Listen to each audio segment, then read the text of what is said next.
તો hello friend, અમે જઈ રહ્યા છીએ અત્યારે નળાબેટ ફરવા માટે. અને નળાબેટથી 45 કિલોમીટર આગળ છે. અને એટલામાં અમે પહોંચ્યા હતા અત્યારે હોળગમની બજારમાં. અને એમાં એવું કહેવાય છે કે અત્યારે ગુજુભાઈના ગામમાં અમે પહોંચી ગયા. અમે પહોંચી ગયા છે નળાબેટના રણમાં. એમાં તો વિક્રમજી કે અમારે જવું છે રણમાં બાઇક લઈને ફરવા માટે. અને અંદર પાણી નહોતું એટલે બાપા અમે ગયા અંદર ફરવા માટે.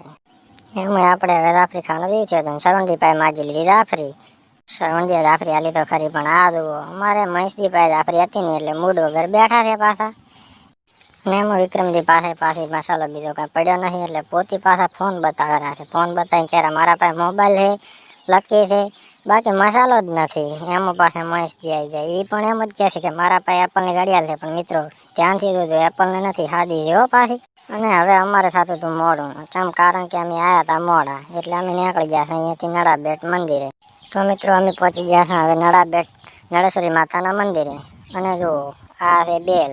વિક્રમજી તો વગાડીને એડ્યા પર, પણ સરવણજી થોડા ભૂલી જતા એટલે પાછળથી આવીને પોતી મારે કે વગાડવો હોય એટલે પોતીએ પણ વગાડી લીધો. પોતી પણ આવતા તો વળગી પડ્યા છે ફોટા પાડવા. કેમ કે શંકર ભગવાનની શિવલિંગ જેવું બનાવેલું મસ્ત હતું એટલે પોતાની ઈચ્છા થઈ ગઈ ફોટો પાડવાની.